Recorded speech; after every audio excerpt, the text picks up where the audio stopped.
All right, welcome back, everyone. Another awesome episode Beneath the Helmet, Season 3. Today we have a firefighter who's going to share a little bit about his journey through PTSD, some of the things around PTSI and trauma in firefighters. He's also from the ashes. So welcome to the show, Justin Champion.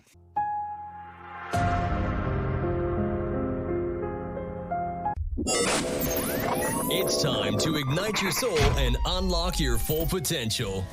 Join us on Beneath the Helmet, the podcast exploring firefighters' health and wellness. Hosted by retired Fire Chief Arjuna George, our podcast is the perfect place to start your journey towards becoming the best version of yourself. So come on, let's join the conversation and find out what sets your soul on fire. Welcome to the show, Justin Champion. Thank you, sir. You betcha. So tell our listener today a little bit about who Justin is, like kind of where did you come from, your journey through the fire service, just a little quick snapshot of who Justin is. Sure. I'm married with kind of a combination marriage. I've got 5 kids of my own, and then my wife now has 2. So they're my kids also. So big family. Exactly. Kind of started my journey from the military side, and then jumped into the fire service right after. It just felt natural. So I've been in the fire service since 2006. Now I'm at the State Fire Academy out here in New Mexico, and I'm also a training captain for Santa Fe County Fire. But yeah, I've traveled up the ranks from firefighter to engineer to lieutenant, the basic thing, up to deputy chief, and then decided to hang it up because of kind of what we're going to talk about today, the burnout side of things and whatnot. And then, but now I'm doing it again. So glutton for punishment. Yeah, that's how we're built, isn't it? Glutton for punishment. Yes. Yeah. So what's one little nugget about your life that maybe most people don't know about you? That most people don't know about me. That's a tough one. I kind of don't hide a lot of stuff. One thing that people don't know about me, I think that would be maybe the Christian side of me. Maybe a lot of people don't know that, because a lot of people know the gruff, tough side of me, don't know the other side of me. You know what I mean? And I believe that's played a big part in your life as well, hasn't it? Huge part. Still does. Yeah, without that side of my life, I wouldn't be where I'm at now. I would have kept going down that road I didn't really want to be on. So Did you find that later in life, or have you always been a Christian follower? no, I found that way late in life. I mean, I heard about it when I was a kid, stuff like that. We never really went to church. My parents weren't really into that thing. So they were on a totally different side of the ball. So not until I kind of went through everything I went through did I finally say, hey, I can't do things on my own, and I need help. And that's where I found my Christian side, was in the depths of despair, I guess you could say. Well, brought on by my own working, but still, you have a tendency to lean towards something greater than yourself when you're going through that. Sure. Yeah, very powerful. Doesn't matter who that God is or who that person is you're looking up to. If you have somebody in that life that you look up to, that's very powerful, right? And especially in healing, for sure. Absolutely. So tell us a little bit about your journey going and experiencing trauma. Like, share what you want to share about where you got to where you are today. A lot of military trauma, I'm assuming, fire trauma. Just tell us a little snapshot of how that occurred in your life. Oh, sure. I mean, it started really, from when I was a kid, really. I mean, me and my parents and stuff are good now. I had a kind of a rough childhood, my dad was military, Vietnam, all that stuff. So he was kind of a tough guy. And I guess now looking back, going through some of the stuff I went through, that's kind of where things started. But then I decided, hey, I'm going to join the Army too, right? I'm going to be like Dad. So I joined the Army. I did 2 tours in Iraq and 1 tour in Bosnia. And of course, I wouldn't change it for the world, but of course you see some things that maybe aren't the greatest. I think for me, where things started, trauma was not even like firefights or anything like that. It was just seeing the total destruction of people's lives, and I've never, I know I was young. I'd never been to another foreign country. You know what I mean? And just to see the grief and the hurt and, you know, that's what really got to me. And I think that was more traumatic, more emotionally traumatic for me than, I mean, as a soldier, you expect to go through stuff, right? Um, but you don't expect to see or don't train to see the suffering that comes from it. And for me, that was the biggest thing. And then I came home from my second tour and found out that my wife at the time, we're divorced now, but my daughter just turned 18. She was pregnant with her, and I didn't want to go back to Iraq, so I got out. Okay. And I was a little bit lost at the time. Like I didn't know what I was going to do. And I had a buddy that was a fireman, and he said, "Hey, come down and ride with us." So I did. And that's when I fell in love from the first day, you know. But then, of course, we go through a long career of firefighting, and we see the things that, and it just piles up and piles up and piles up, right? I like to, I like to, use the analogy like you have a cup. You can only fill it so much before it pours out, right? Well, I got to that point. I got to that point where it all started pouring out, and it poured out on people that I cared about. Um, and of course, I lost a marriage over it. Didn't see my kids for a couple of years.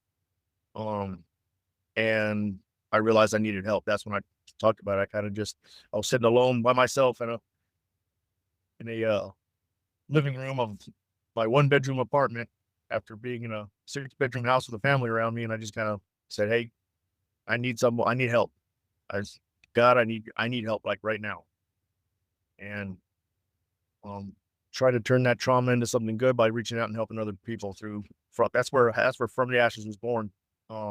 Because I felt like it's kind of where I came from. I was low as you could get, right? On the outside, I looked fine, right? To the other guys at the fire station, I was great, right? I could still fight fire. I could still do my thing. But inside I was ashes. I was destroyed, right? And that's where I found that's where From the Ashes came from, is I'm trying to help other guys now not have to go through that. So that's kind of my journey. I hope that answers your question. Oh, no, that's great. So So yeah. what were some of the first things you did to kind of address the trauma, the stress you were under, the burnout you're under, the emotional fatigue? What were some of the first things? Was it therapy, or where did you start? It was, yeah, the therapy immediately. I went through the EAP and told them I need some help. So I got help from them. And then I kind of went through the VA too. I said, "Hey, I got a lot of stuff that's unresolved here. I need some help on that level too." They weren't I mean, they're receptive, but they take a lot longer to get help. So I went more on the civilian route of getting help. Went to my church, talked to the pastor, got some spiritual guidance too, and some counseling on that side of the ball. But yeah, it really started with me just saying, "Hey, I needed help," and I didn't care who knew it. Like I went to work and said, "Hey, I'm messed up. I need some help, and here's what I'm going to do." Right. Um, the sad part about that was that afterwards there was a stigma on there. There was a change in attitude towards me where I was at, and that was what ultimately led to me not working at that organization anymore. Um, because I don't think it should ever be a stigma for somebody to come and say, "Hey, you know, I need help." I don't care if you've been on the job for a year or you've been on the job for 20 years. If something's going on, you need to reach out for help. And when I did that, I realized that there is a big need out there for somebody to make change, to say, "Hey, it's okay not to be okay," you know? Um, I think that starts from the fire chief level. Um, you have to make your guys feel comfortable, make them know that it's not just a phrase that they're going to put out there on Instagram or whatever. Like, yeah, we can show you care about your guys, right? They need help, give them the help they need. So I decided I'm going to take that on, and um, I'm trying to do my best to get out there and talk to people and talk to fire chiefs and talk to leadership and say, "Hey, if you guys need help, here's how you do it." And that's kind of where my idea came from. When you're out there sharing this message and sharing this culture shift, how's it affected your life personally, being able to share all this? For me, I think that's been the best therapy Mm. that I've ever had, is just Mm. getting on here and talking about it, or going down to a fire department or a coffee shop that's having a mental health night or whatever, and just getting my story out there and telling people what I've been through. Like that's been that's been more cathartic than any therapy I've been through. It's just telling other guys and watching that light bulb going like, hey, yeah, I'm kind of going through that. You know what I mean? And then they'll come and talk to me. Hey, how did you get through this? How did you do that? You know? And I'll sit down with guys. I've had people reach out through Instagram or TikTok or that I don't know from Adam asking me how I navigated something. And that's important to me. And that's really kind of, I'm helping them, but I'm helping me too. You know what I mean? The more I talk about it, the more I get my story out there, the more I tell people and how to get through it, the more it helps me in my life now. I've never been closer to my kids in my entire life. I'm remarried, and our relationship is great, all because a lot of it's because of what I'm doing now, because I get it out there and I talk. Because I didn't used to be that typical guy, man. I'm tough. I don't need help. You know what I mean? And that and it kind of bled over to those I cared about. Like, yeah, at the job, at the fire station, I was it. I was good, right? I could Guys knew they could count on me to run calls. They knew it, pull them out of a fire, one door knocked down, Justin will do it. You know what I mean? But at home, I was I was toxic. You know what I mean? Ultimately, I was toxic to my family, and that's why I lost my marriage and I lost my kids for a while. Because you could be great at work, but if you're not great at home, you're not good for anyone. So that's kind of where I'm trying to get that out, and it's helped me a lot. It's powerful. So we in the fire service, the brother sisterhood is pretty prominent. We talk about it on a daily basis. We have T-shirts about it. We have slogans about it. There's a lot of powerful, good, positive things in the brother sisterhood, but there's also some gaps. Where do you see the gaps in the brother sisterhood around things like this, our mental health, taking care of our brothers and sisters? I see I see the gap in, really, like you just said. It's easy to put, oh, brotherhood on a T-shirt, or we'll come for you and all this stuff, all the slogans that you put on T-shirts, right? But are you being that brother, right? Are you at 3 in the morning this is where the gap is. At 3 in the morning when someone needs help and your phone rings, do you pick it up and look at it and put it back down and say, it can wait till the morning, and it's one of your brothers or sisters? Or are you that guy that's picking up the phone and saying, hey, you need to talk, let's talk? You know what I mean? That's the huge gap in the fire service right now. Huge gap. We preach it, we preach it, we preach it. And where I really think it starts from, again, being at that captain level and above, like I've been and I've seen it, is we preach it and we talk about it. We start these peer support groups and all that stuff, right? But what if a guy's not comfortable going to a peer support group? What if he calls you as a chief at 2 in the morning and you don't got time for him, right? That's where the gap is. The gap is putting your money where your mouth is and being there for each other, no matter what, right? You're gonna be there for them if they call a mayday on the fire ground, right? What happens when they call that mental mayday in the middle of the night? Are you gonna have that same gusto, that same, hey, I'm coming for you, buddy? That's the gap. Because most of the time the answer is no, unfortunately, right? Are there guys out? Of course there is, right? But I think the gap, like you asked, is we're not ready for that mental mayday. We're not ready for our buddy at 2 in the morning who's been out drinking, to call and say, I'm gonna do something bad to myself right now, right? And in my mind, it's no different than you calling a mayday because you're trapped in a basement than if you're called a mayday and you're trapped in your own mind, right? Oh, I've great got to come. comparison. Yeah, I've got to come for you. I have to. And we say that we're going to come for you if you go down, right? Well, the mental mayday is even worse than a physical mayday, in my opinion, because you can get stuck in your mind and not tell anyone. And all it takes is that one time you trying to reach out and somebody ignores you, that you're done, right? You're done. You're not going to call that mental mayday again. And we've got to get better at being there for each other, even when it's not convenient, right? If you're out with your kids, if you're out with your family and your brother calls you or he texts you, hey, I need to talk, you got to take that minute, right? You got to talk to him. And I think the only way to fix that disconnect is to make it normal, is to make it okay. Like, hey, here, call me as a chief, call me at 2 in the morning and put your money where your mouth is, right? Because guys will call you. I have guys that still call me, and they know I'll pick up. And I don't care if you're a police officer, firefighter, nurse, doctor, whatever. I put it out there on Instagram. I put it out there on social media. You need somebody to call me. I mean, my wife has been like, you're talking to people you don't even know. I said, yeah, because I'm putting my money where my mouth is, right? I'm not just out there talking about it. I'm doing something about it. Good for you. And luckily she's supportive. She's like, okay, all right, I get it. You know what I mean? But yeah, to answer your question, the big gap is we need to train ourselves to be there for that mental mayday for when those guys are stuck in a really bad place. So what needs to change? What do we need to train on? We can say it. Okay, everyone, this is what we need to do, but words can be very light. So what do we need to change in the I fire think we need to service? change. We need a culture change. We always talk about culture, right? And culture isn't just sitting around the kitchen table, like we say, and we fix all the world's problems, right? You've heard that before, right? Firefighters fix everything around the kitchen table. Well, change that talk around the kitchen table. Yes. Grab a guy and say, "Hey, man, let's talk real quick." Put your arm around him and say, "Hey, man, I notice you're a little off. What's going on?" Right?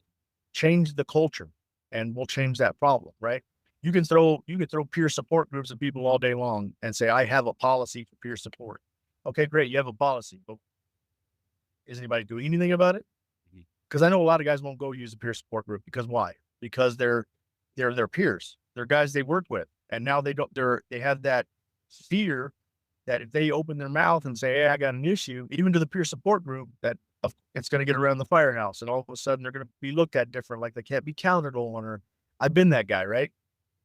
And it's not a good place to be. So I think that we need to change it from the top down. It needs a culture change across the fire service. Of we know we have issues. We know that guys are going through things, and it's okay. And be that brother or sister. Check on them.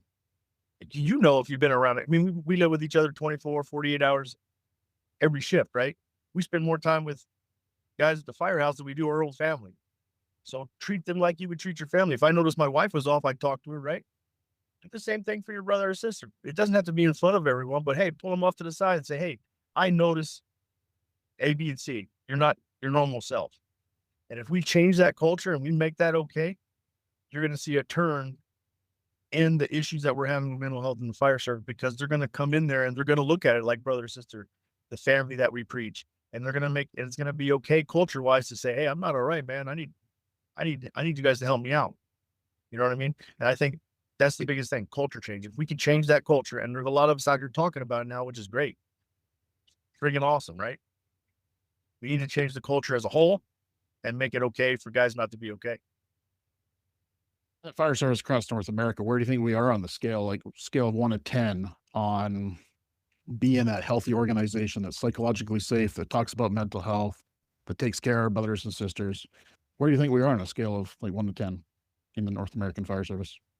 As the North American fire service as a whole, from what I've experienced and what I've seen guys coming through, um, we're barely scratching the surface. I'd say a 4 or 5, No, right? no, it's not good.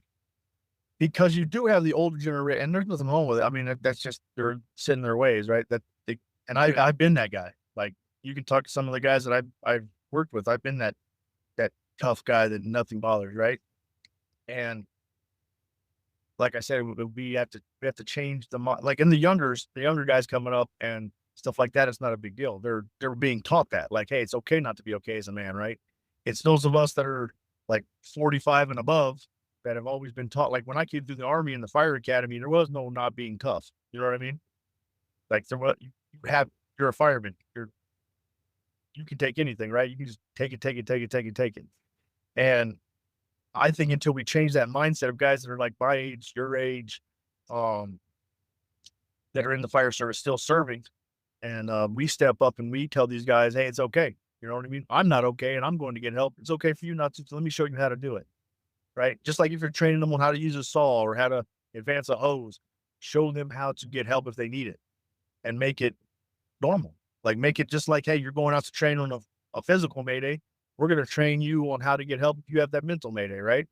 So I think it's a training issue, and I think it's a culture issue, like I talked about before. And the only way to change it is to change some of the guys' mindsets and keep working on it and keep making it normal, and keep talking about it, doing things like we're doing right here. It's just two guys that have been around the fire service for a while talking about it, and hopefully some young guy hears us talking about it and says, "Hey, if they can go do it, it's okay for me to go do it." and that's how that change is going to happen. Or a seasoned firefighter listening to this right now. 100%. 100%. Yeah. You've got that Yeah. backseater that just decided to be a backseater for his career because he enjoys it. And guys look to them. I mean, hell, I know I looked to my senior firefighter more than I did my lieutenant back in the day, right? And you're right. If one senior firefighter hears this and says, "Hey, I'm going to make a change here," they could be loud, right? That informal leader that even the lieutenant goes to, that has 18 years on the job riding backseat. You just made a lieutenant at 11. You know what I mean? He has a lot of influence in the firehouse, and that's where that goes in a whole different realm. That goes into a whole different, like a lot of departments, like on the East Coast of the United States, and I'm sure where you're at, that senior man is a big deal, right? It's a huge deal to be that senior guy. Oh yeah, definitely. And guys will look to you. They might come to you for answers before they come to anybody else, right? So be that senior man, right? Be that positive influence that says, "Hey, I know you're not okay, man, and that's all right. But hey, just like I taught you how to attack a fire, I'm going to teach you how to get your mind right. Because the more your mind's right, the better you're going to be in the firehouse and for the people that we respond for, right? And ultimately, what we do is for them. So if you can't get your mind right, you have to get your mind right before you step in through the threshold of that fire station. Because now they expect your A game each and every time you show up. And you might, in your mind, because I did the same thing, in your mind, you're given that A game, right? But you're not, because you find yourself thinking about other things while you're even operating on a scene. I've done it.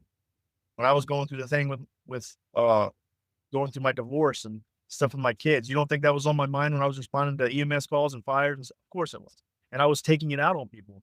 I was at the time I was a lead instructor at a fire academy, and I'm in the face yelling at these kids like they did something to me, right? And that was wrong. And if I could go back and tell each and every one of them, "Hey, I'm sorry, man, I was going through this. If you ever find yourself in this situation, here's how you fix it," right? Because I owe a lot of I owe a lot of people in the world apologies for the way I acted because my mind wasn't right. So yeah, that senior guy, all the officers out there, the chiefs, help your guys get their mind right. Treat that the same way as you treat everyday training. Incorporate it into your training, right? Into your monthly training or whatever. Teach them, sit down and have a mental health lecture. Hell, I'll come out and talk. I'll come out and do it for you. Just fly me out to where you're at. You know what I mean? Give me a place to lay my head at night. I don't care if it's in the bay floor or on a cot. I want to come out and help. You know what I mean? If you don't know where to start, they can reach out to me. My stuff's all over Instagram, Facebook, TikTok, and I'm not one of those guys trying to make a buck. I'm trying to help. So that, I think you're right. I think the senior guys is where it all starts. So hopefully we've reached some of them. You know what I mean? Oh, 100%. I love it. So talking about that hard nut to crack, that very stoic, most likely a senior person, how would you approach somebody like that who doesn't see that they're going through an emotional turmoil, or they don't recognize the trauma that they're facing? How would you approach that person to start the conversation that wouldn't offend them or turn them away from getting help? I've had that situation recently. And kind of the way I did it is because, well, I'd already built a rapport with them. And if you're talking about, you've already been in the fire service with them, they know or they even know who you are by reputation or anything like that. They know, you're one of them. Right. And that's one of the big barriers to break. You're not going to have a guy go out there and talk to somebody that's fresh out of school. They're just not going to do it. Right.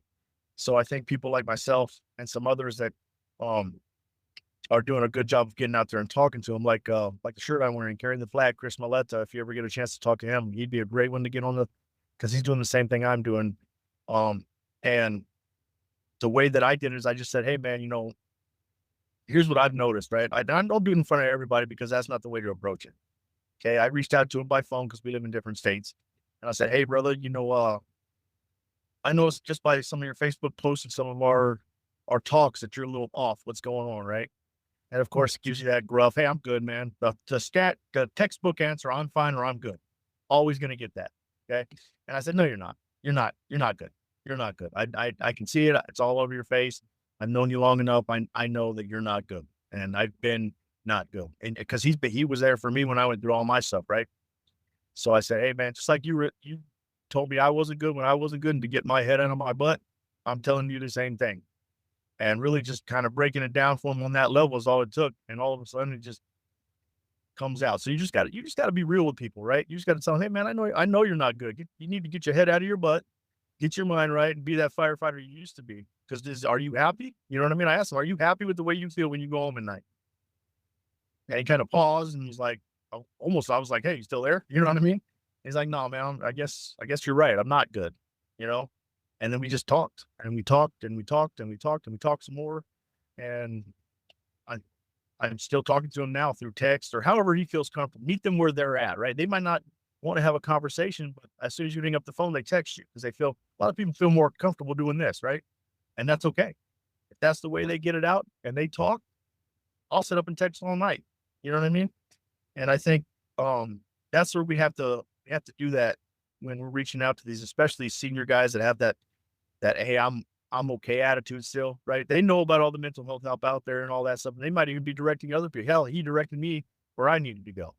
You know what I mean? But they still have that, hey, I don't need it, right? So you have to meet them where they're at and help them from that standpoint and point them in the right directions. And it doesn't matter if it's a firefighter you've never met. Firefighters are firefighters, man. I don't care if you're from Canada, if you're from Germany, if you're from here in New Mexico, a firefighter is a firefighter. Same mentality, same mission, right? Meet them where they're at. Meet them where they're at. If they want to text. If they want to message on Facebook, message on. That's why I got all the platforms that they're not very big platforms, but they're still platforms. And guys know from what I post and stuff that they can reach out. And I've had people from all over the country do it, and they know these people that I've talked to. They know that Justin Champion from Little New Mexico will sit there until 2 or 3 in the morning and text back and forth with me if I need it. Right. And I think if more of us do that and we approach these guys, especially, like I said, it's not the younger guy. The younger guys will talk. It's kind of like even in school, because I talk to my 18-year-old all the time. She's like in school with their friends. It's been made okay to talk about it. Right. It's the older generation of firefighter or service member that's more, I'm going to keep it to myself. I'm going to keep it in my chest because they think that it's a sign of weakness.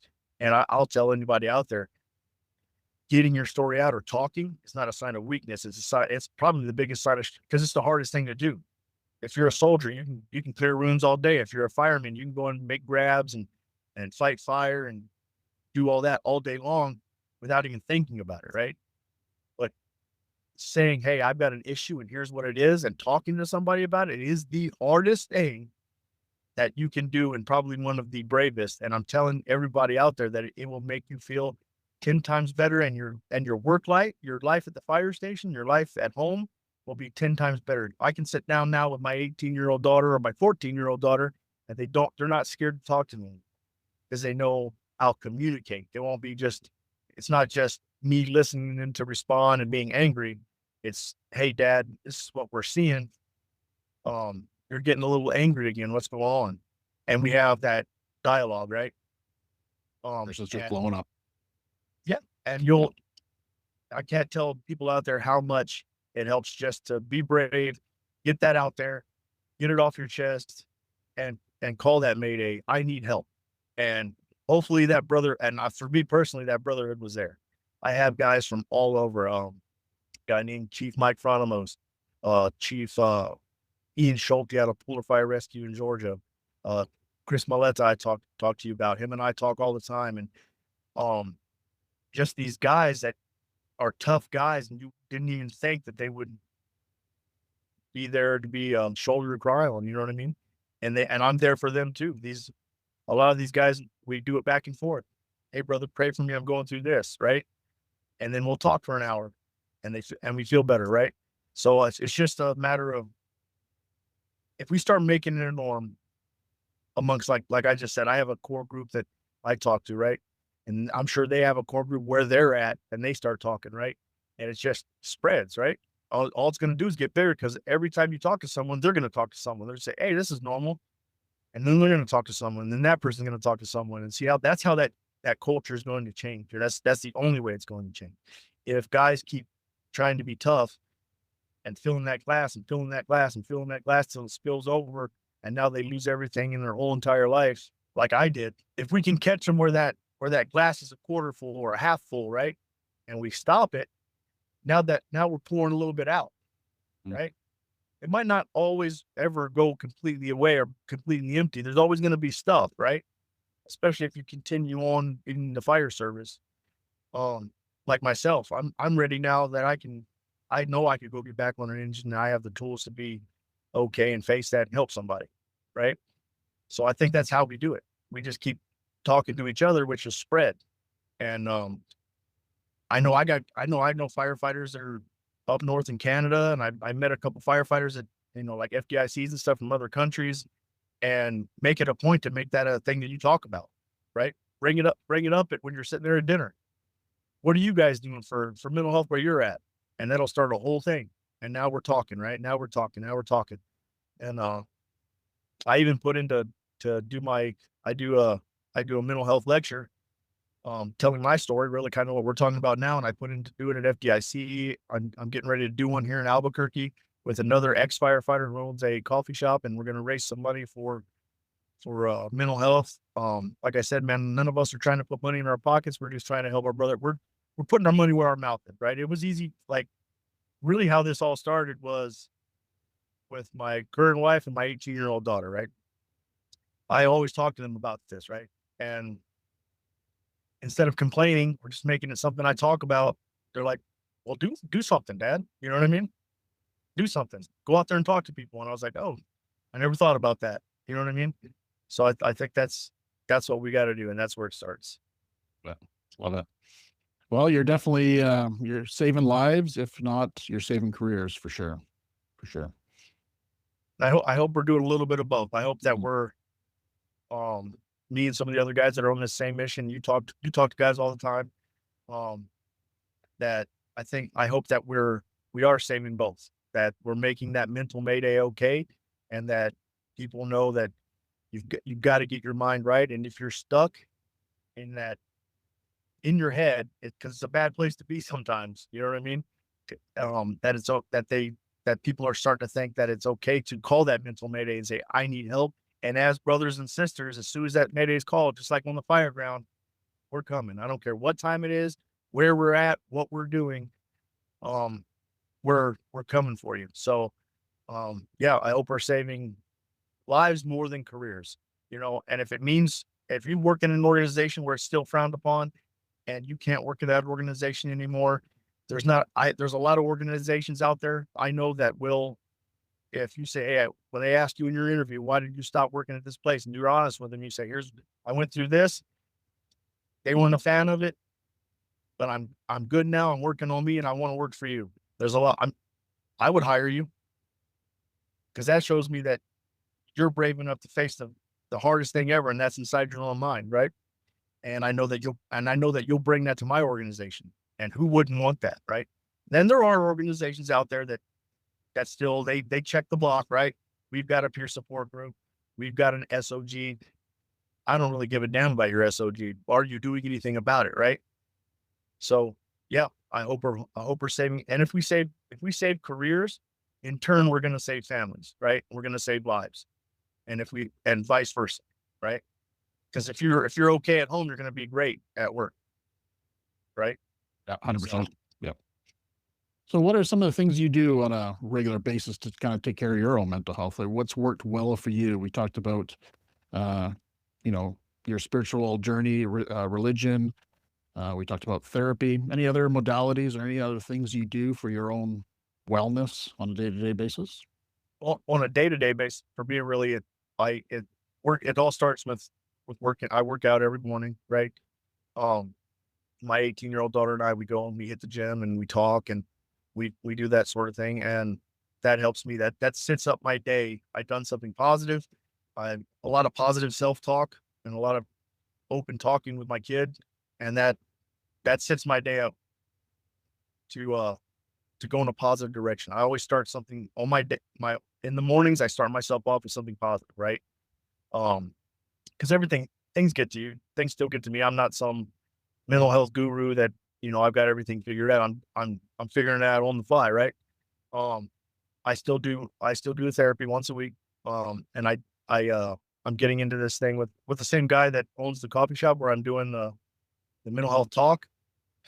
Turns out that he does this thing, excuse me, called Reboot, and it's through the church here, and it's for first responders and veterans and stuff like that. We get together and we let these guys, they sign up for it. They come and we hold it at the coffee shop in they have like a conference room, and we get in there and we talk to them about these things. Right. So I'm getting actively involved in that. I didn't even know about it until I met this guy he's an ex retired fireman from here in Albuquerque. And now I'm part of that, my wife and I together. So the wives kind of, talk to the wives and put them in the right direction. And we talk to the men and we all do it together. And it's a very great open conversation away from their firehouse where they feel comfortable. Because like I said before, a lot of times the peer support groups the guys at the peer support groups have great intentions and stuff, right? And they probably won't talk about it, but you won't get the same kind of conversations that we do in that group that you'll get at the firehouse, right? Because that stigma we talked about. I do that a lot. And really just, I don't know how it sounds, but like Bible study, man, like just this works for me, getting in the word and just, cause I found that any problem I have, I go to that book and I, I feel peace, you know what I mean? And it helps me get right. And it helps any problem I might be having, I can find a solution or some guidance, maybe not a solution, but some guidance, you know? So I think between the therapy and the working out and, the open dialogue with my children and my wife every single day is what helps me personally. And I would encourage anybody out there to have that. Don't hold everything so tight to your chest if you don't talk to people you love the most, right? Because they know anybody that's married to or been with a fireman or a police officer or somebody in the military, they know that something's going on, right? They know the inherent dangers and the things that we face and that we might see. And you don't have to tell them all the little gory details, right? But they want to be part of that. They want to help you. So I use that as a tool. Hey, I had this call, babe. It was kind of bad, and I don't get into like nasty details because there's no reason to, but you can get it off your chest immediately. As where before, and one part of the big reason I was so toxic to everyone is I kept it inside. The I'm good is all they would get, right? Because they would know that when we had bad calls. I worked for a department that only had 4 stations. So, and not a huge community. So everybody knows if we go to a major incident, right? Everybody knows if there was a suicide, a major fire, somebody hurt or killed, and I never talked about it. So I think that for me now talking about it, reading my Bible, spending that time in the morning to do something positive, positive self-talk can do a lot for a guy, right? A lot. Because you get to that point where you think, hey, yeah, I'm out here. You're living kind of two lives, right? You're out at the station running these calls and you're Superman, right? But when you come home, you're broken. And I think merging that and being positive and finding a positive in things that happen has helped me. So I think the therapy, the self-talk, the working out, all that. If something's really bothering me, I'll go for a run. We have a lot of nice scenery out here. I'll just go out and spend time in nature, and I think that's been huge for me personally. So powerful being on nature for sure. So Justin, I'm curious, is there a question that I haven't asked you that you wish I asked you? Not a question really. I think maybe something that a lot of guys, we focus on us, right? Mhm. I think that part of this, and I wish I would have known this in the past, is your family takes the brunt of everything that happens to you as a first responder. And I think sometimes that we get lost in that me, right? And we neglect and we're toxic to those people that we take it out on them. So I wouldn't say that a question, but I think that one thing that we've got to do is make sure that your family's not calling a mayday, right? Be that person that you want, that in your mind, in your heart, you want to be for them. And if they're having problems, because they go through just as much as we do, right? They go through the late nights, not knowing if dad's coming home or your husband's coming home or your significant other. Make sure they're okay too. And I didn't do that. I dropped the ball on that. And I think a lot of people do. Talk to your kids, talk to your significant other and say, are you okay? You want them to come and say, hey, are you okay? But what about them? Like, be that same firefighter that you are when you go out there into somebody's house that you don't even know for the people at home. And I think that's a thing that we need to focus more on as first responders too is our family. Okay. A lot of times we we get caught up in we're responding to these people that need us, but they need us too. They need that dad or that significant other to be there when they're going through something. And a lot of times because they're tough, they're just as tough as we are, if not tougher. And they won't talk about it, right? They won't talk about it because they don't want to put any more stress on us. And that's not fair to them. So I think maybe not so much a question, but I think that's part of changing the culture too. Make sure your family's okay. Make sure that their mental state is okay. That they're not calling a mental mayday and we're just not noticing. They can get trapped in that in their head too and have nobody to feel like they have nobody to talk to because they don't want to make it worse on you. So you need to be there for your family, just like you're there for the people. We always talk about being there for them, right? Well, they're part of them. 100%. They're the closest thing. They're the closest to you out of anybody in the entire world. And they've loved you through all of it. And they've been there for you through all of it. Or even in my ex-wife's realm, like she tried to be there for me. I was toxic. I would have left me too. You know what I mean? Because I wasn't doing the things that I needed to do as a husband and a father back then. So maybe not really a question, but definitely a point that I would like to get out there, that make sure your family's okay too, just like you're making sure your brothers and sisters and making sure that you're okay. Make sure your family's good too. So important. And you hit a very important topic, because I think we often give the rest of ourselves, not necessarily the best of ourselves, to our families. We give that little 2% left in our battery or whatever we do to our families, and we give 95, 99% to the fire service, or the people we're serving, right? So sometimes we got to look at our family and give them the best of us, not necessarily just the rest of us, right? That's a great point. That's a great point. Because you're right, we give everything to the jobs. Give everything to the job.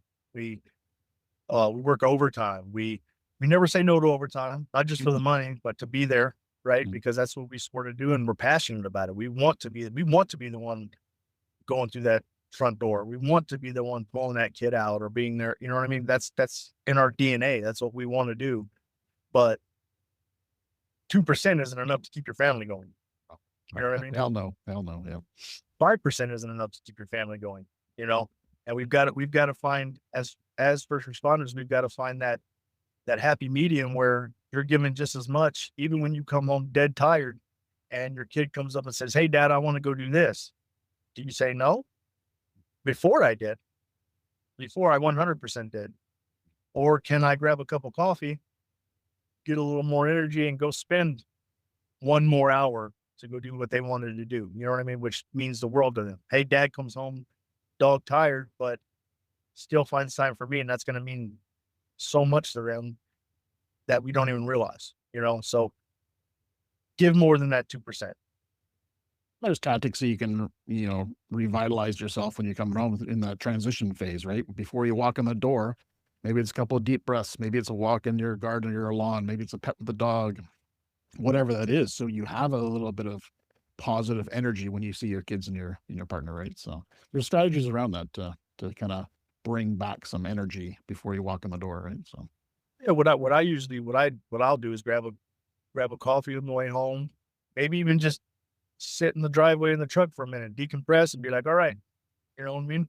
Now take that hat off, put the dad hat on, and go be that dad and that husband that they need, right? And we all dropped the ball on that at some point. I know I did. Like I said, I was and didn't have a lot of contact with my kids for a couple of years because of the things I did. And I think if you find that time, like I said, I do now, I'll sit in the truck for 10, 15 minutes, put that dad hat on, and get ready to go do what I got to do to give my family the same attention that I give the public. So yeah, that's a great thing to do. Just kind of hit that reset button when you get home, love it, Justin. Love it. I appreciate you sharing your journey, your story. Kind of just got a little taste of who Justin is and the services that you're kind of sharing with the world. How can people learn more about you, and how can they connect with you? Um, I just wrote, well, for firefighters out there, I just wrote a book. It's on Amazon. It's just it's the no BS fire training guide, right? Just little tidbits to help out things that I've experienced and found that work. I'm on Instagram, I'm on TikTok, and I'm on Facebook. Um, both from the ashes and my personal page. They can reach out to me anytime there to have me come out, and that's how I got in contact with the guy I'm going to present with now. They can reach out to me there. And like I said, man, I'm not trying to get rich. If they want me to come and talk about mental health, they want me to come and talk about leadership, anything like that, I will just reach. All you got to do is reach out to me, give me some dates, and I'll come do it. So yeah, you can find From the Ashes on Instagram. You can find me, Justin. It's Justin Champ on Facebook. Reach out to me, and I'll come help any way I can. Awesome. Final message to the listener right now who's listening to this episode. What would be your final message to that person? For anybody listening, it's okay not to be okay. And really help your brothers and sisters out. Reach out to people that need it, even if they don't know they need it. But put your arm around them and treat them like that brother or sister that you said you were. And if that means staying up till 2 or watching the sunrise together and just talking, be that person they can lean on. Thank you very much, Justin, for sharing, like I said, your journey and the lessons that you've learned through the hard way. I appreciate you sharing that kind of shift in your mindset and then you want to share it with the world at the same time, right? So kudos to you for the hard work you're doing. Like I said, you're saving lives, you're saving careers. So thank you. Thank you, sir. Thank you for having me. Anytime, I would love to. There's so much more to it. If you ever want to Yes. sit down and talk again, I'm up for it. So Awesome. thanks again for having me. I really appreciate it. Fantastic. All right, everyone. Hope you enjoyed this great episode with Justin. Feel free to reach out to him if you have questions. And until next time, stay well. All right, that's a wrap. Thanks, man. I appreciate it. Awesome. Thank you for tuning in to Beneath the Helmet. We hope that this podcast has provided you with valuable insights into the world of firefighters' health and wellness. Remember, caring for your physical, mental, and spiritual well-being is crucial to achieving optimal performance. Join us next time on Beneath the Helmet for more inspiring conversations. Until then, stay well.